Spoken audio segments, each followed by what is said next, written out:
You're on 94.1 FM 3WBC with Jerry Gergis presenting the Egypt Australia Radio Show, a weekly English edition covering local and international news sourced from Australia, Egypt and the Greater Middle East and North Africa region. The program affectionately covers the arts, culture, trade and politics. Sunday evening, 9 p.m. till 11 p.m. And now here's Jerry Gergis presenting the Egypt Australia Radio Show, 94.1 FM 3WBC, the voice of the Inner East.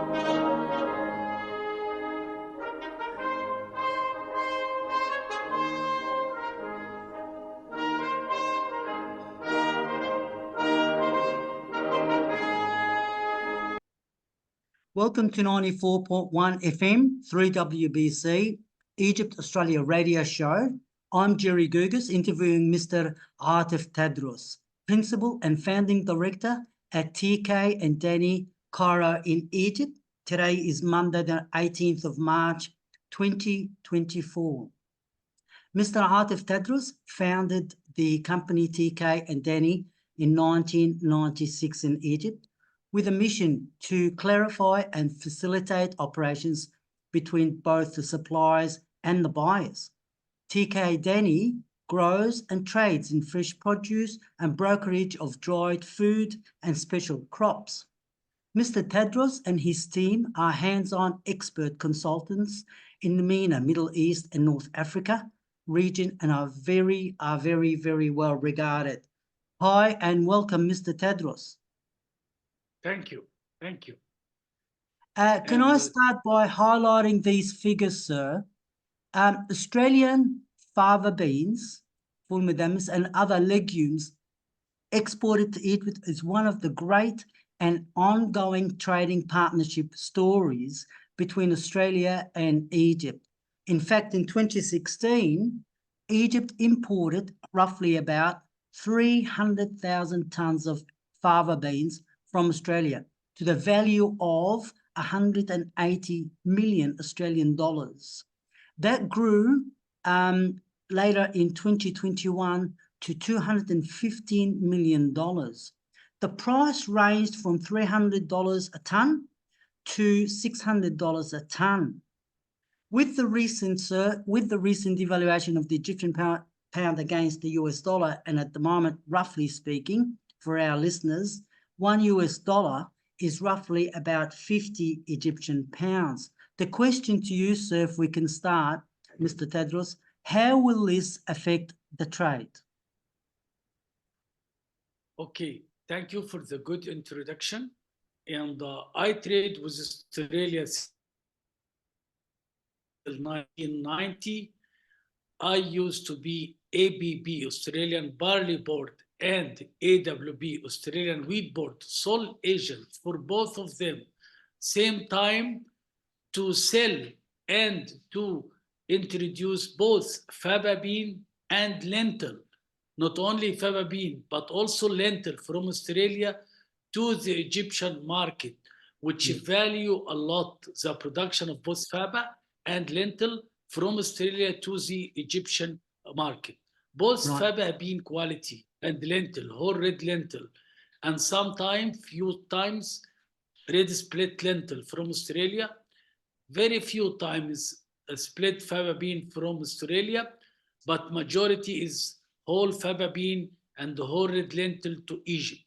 And back to the 1997, 1996, I used to fill full vessel loads of bulk fava bean and bulk red lentil from ABB and AWB to Egypt.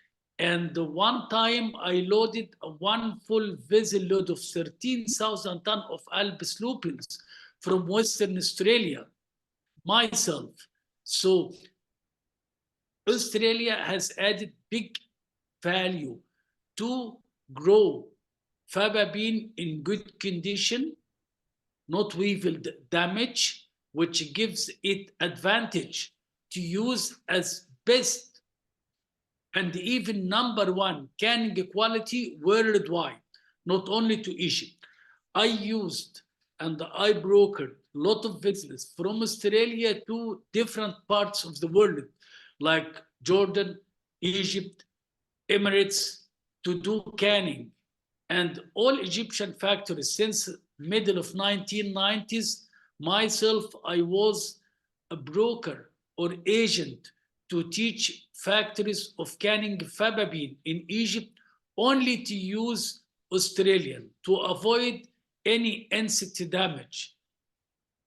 All European faba, all Egyptian faba, all can have weevil which is not seen, because the weevil and the insect go into the bean while it's growing and it closes, then sometimes you don't see it. So it's very important to select for canning quality faba bean, which will never have a problem when you open your can, when you open your pot. So that's where the Australia advantage faba bean is. Fantastic. Australian growers didn't know what to do with faba bean. Australian growers, they used to grow faba bean for rotation of the land. After growing many quantities of barley or wheat, or they didn't know what to do with the faba bean, they put to break the circuit of growing to keep the land as fertile. And of course, as you are aware, the beauty of faba bean as legumes, which has its roots repump nitrogen to the soil, kills the previous diseases, and faba bean is a very good dietary food. So some good Australian traders, like I still remember Bill Meiring, who was Bunge and AWB trader before many years ago, Peter Wilson himself, whom I still remember, he was there. These good traders, good guys of pulses and legumes in Australia, they taught the grower to grow Australian faba as having good use for human consumption in Egypt, moreover in Middle East area, because they all communicate and they all eat faba bean or broad bean. Like Iraqi, they will eat broad bean. Egypt will eat faba bean. And there is no difference. Only some people like the size of faba bean, which is between 8 to 10 millimeters. Others, they prefer larger size because normal people, they eat by their eyes before they eat by their mouth. So they like the size of broad beans. So in Iraq, they will cook broad beans. In Egypt, they will cook only faba beans. In Egypt, broad beans, they will split. They will use for falafel. Yes. But for Iraq, they are different, for example. Mr. Atif, I'm going to get to those questions. You're answering a lot of my questions in advance, and I'm very grateful for it, sir. I just wanted to start off with the very, very first question, and that was the recent devaluation of the, yes. How will that affect? Will never affect. However, price of faba bean is $1,000 or Yes. it's $300. Yes. Egyptian, all Egyptian, will rich and poor and middle class will continue eat and love faba bean. I wholeheartedly.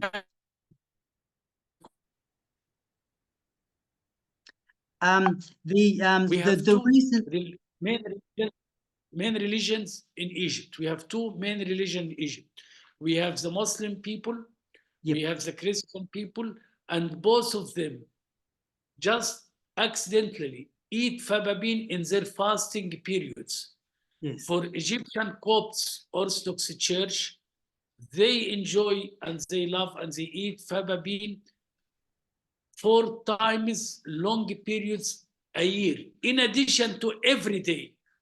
But we have our fasting before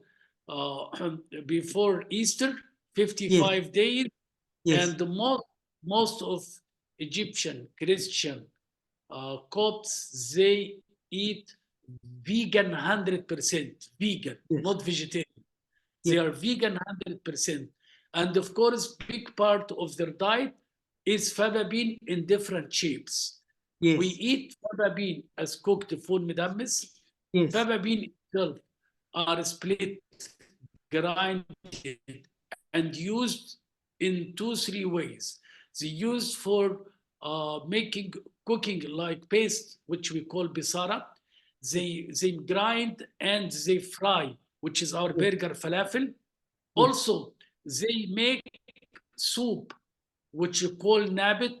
They soak the fava bean or broad bean, both.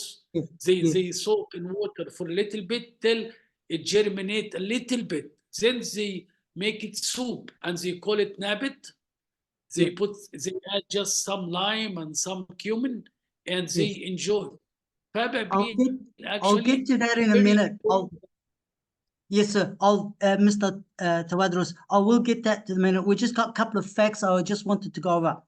Now, Please. we know that the United Nations declared 10th of February as the International Day of Pulse, right? This is remarkable. The remarkable figures here, the Australian farmers reached the unbelievable 90% of fava beans to the world market. And in fact, what we were told, that 75% of Australian fava beans is shipped only to Egypt.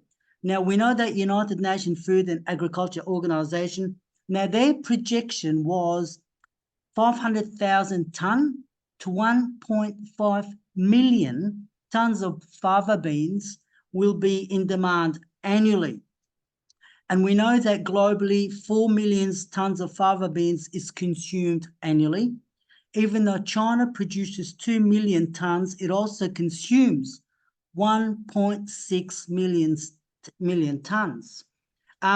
We're going to get to, and you've answered a lot of my questions, and Fans, and I'm very grateful for you. So fava beans is fava beans, and you quite rightly pointed out, no, it's not. And the difference between fava beans that's exported from Australia to the fava beans that's locally grown in Egypt and from other countries, as you also made the corrections, France, UK, and the Baltic countries. What is the difference between the fava beans that's grown in Australia and how is it different from the fava beans growing in Egypt? Okay, we have two differences. Different number one, that Australian fava bean size is bigger and fatter than fava bean is grown in Europe. This is number one factor, size. Yep. Number two factor is Australian soil is a new land, native land, which does not have the diseases of Europe and the Middle East. So the soil in Europe and Middle East, including Egypt, and the temperature there, moisture and heat, the environment has its own diseases, which is mainly the weevil damage. Weevil damage we never get from Australia. We have smaller diseases, smaller issue diseases from Australia, can be crop damage, but it's small, very small issue percentage, but no weevil live or dead in the Australian fava, which gives it a preference and the privilege to use as canning quality or cook at home, relaxing that there is no weevil in the fava beans. This is the main issue. That's a very For remarkable. example, France. That's a very remarkable statement. The Australian soil holds no weevils or diseases, and I think the green country that we are proud of. Now, I just want to move on to, we know full medammis is fava beans cooked slowly to perfection. And those delicious falafels, as you've mentioned earlier on, are made from broad beans, as we know. My question for you, sir, today is what % of Australian fava beans imported into Egypt to allocated that's allocated to Egyptian consumption? So the remarkable 75% of Australian beans is shipped only to Egypt. How much of that is allocated to for human consumption?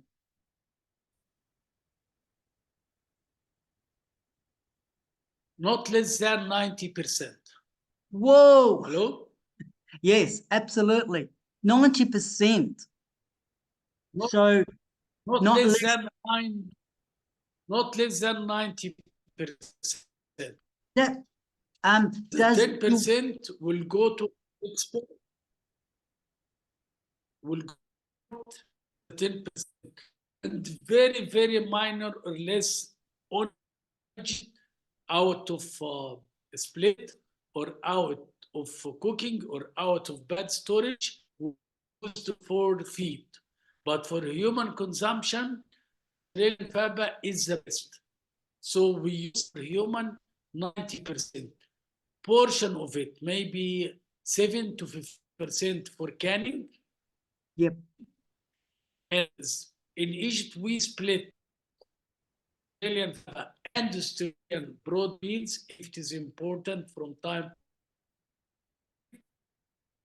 We export those splits to neighboring country, like any Arabian country, because of Arab treaty, which gives priority of no tax between Arab countries. And also we ship to Europe, which gives us also privilege because Egypt and Europe, we has Euro 1 preference, so it's also exempted. So Egypt geographically located, and they are with good trade treaty and good trade agreements with Arab countries and with Europe, of course. And we have the agreement between Egypt and some African countries like COMESA, and we have some other treaty. So Egypt, our Egyptian government are very active in the trade. As in 2003, we went to Australia, we met with the parliament in Australia, we met with 6 of your ministers inside the parliament to appreciate and value the relation between Egypt and Australia in the trade of both pulses and grains. As you know, Egypt also import some portion of Australian wheat since the 1990s till today. Not as faba is main food item, and the Australian wheat is a bit expensive to import to Egyptian markets sometimes. So Black Sea wheat replaces, and some other France and American, they are a bit cheaper wheat, only wheat. But faba bean, Australia is dominating Egyptian market. Oh, that's again remarkable, and it's a credit to you, sir. Egypt is known for its natural, fertile farming land. How can the Australian and the Egyptian farmers exchange R&D, research and development knowledge to get the best fava beans and other legumes yields around the world? Mr. Arthur? Actually, in the middle of 1990s, they found some what you call, they found some opium, some opium inside the faba bean grown in Australia. And you know, opium is used for drug, but it's not really opium. Anyway, it's some was grown in Australia, and we complained to Australian, to Pulse Australia. Pulse Australia acted with your government, and they visited Egypt. They visited Egyptian agriculture guys quarantine, and maybe you don't have this information. And Australia supplied Egypt with 2 laboratories to show that these are not drugs. They are just come like this with the fabapine in the fields, and just to take it to the lab and to analyze.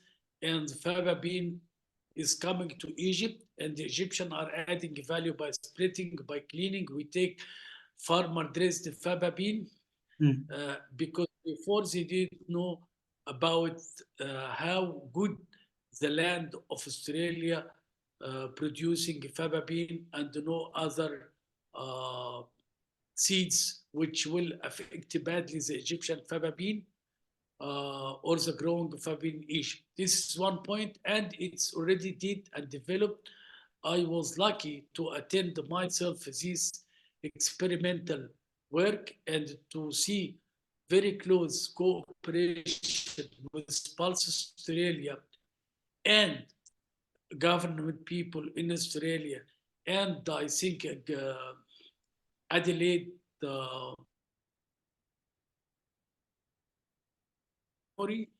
and we have some good communication between mid-90s to start of 20, and I was one of the active members between Egyptian and Australian government, or Pulse Australia, and the Egyptian guys to look after fabapines coming to Egypt and to develop growing of importing more.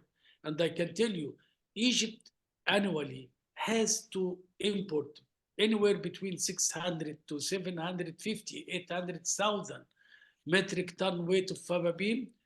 Australia dominates most of it regularly.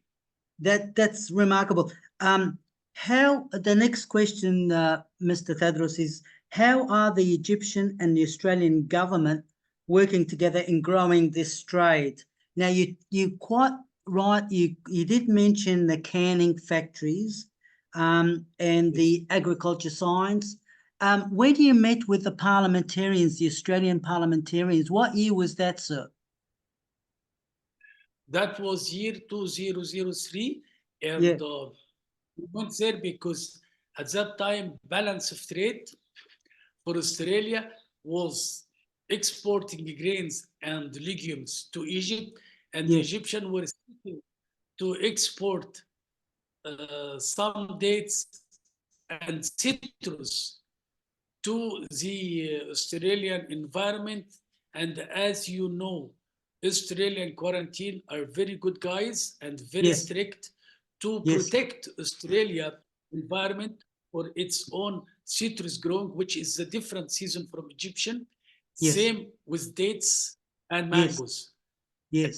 Actually, at that time, as a result to our visit with 3 Egyptian ministers and part of Egyptian businessmen, and they were coming all from world trade. At that time, it was in Hong Kong. Then they all came to Australia to meet with Australian Parliament and ministers to ask Australian to help Egyptian to export part of the Egyptian citrus and Egyptian dates and mangoes to Australia to help balance of trade, because it's not fair at that time. The export from Egypt to Australia that year specifically, we took one example, was just $5 to $10 million trade from Egypt to Australia, but from Australia to Egypt was over at that time $98 million. I still remember the numbers from memory at that time, only in our industry. We talk about only our industry, which is fabapine, lentil, chickpeas, lupins, and in addition to that, some grains, because Australia, of course, used and still export wheat to Egypt. There was, I remember, Mr. Tadros, there was a couple of things.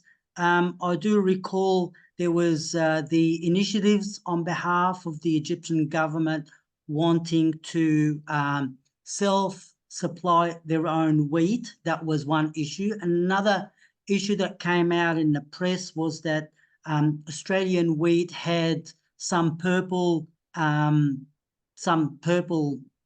colouring or something. And then there was other issues involved with, I remember getting some remarks about the Egyptian government wanting to trade on dates, Ballah, into Australia. And they started talking about the biosecurity of having what they call the palm weevil. And that was going to be a very dangerous thing. This is what was reported.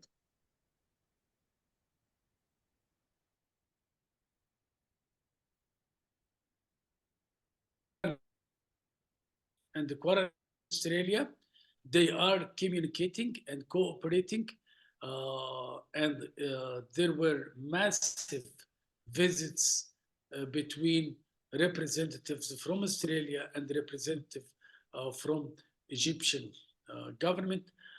I accompanied Egyptian delegates one time in 2003. Myself, I visit Australia many times. I used to visit Australia 2-3 times a year. I used to myself, I enjoy Australia. I have personal passion towards Australia. I even owned a farm. At some time, I bought it from a grower who took the land from Australian government after World War II.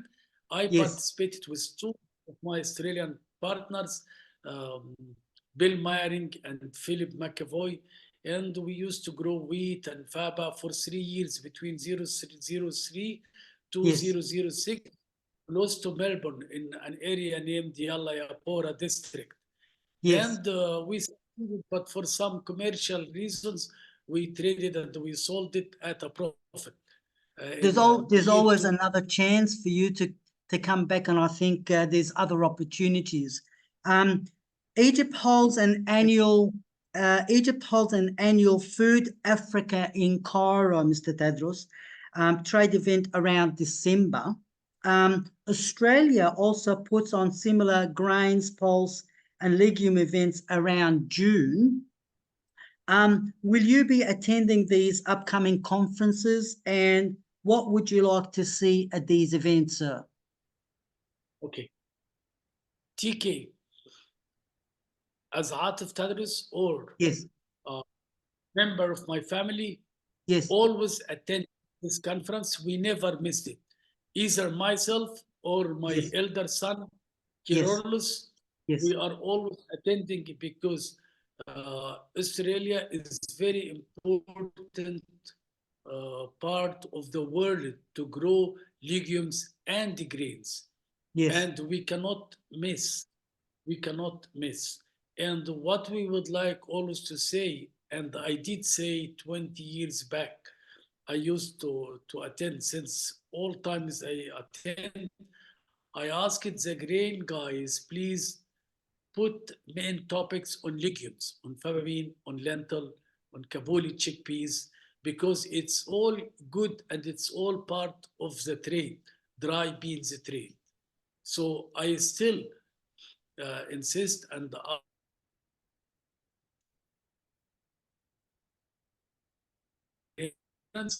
to add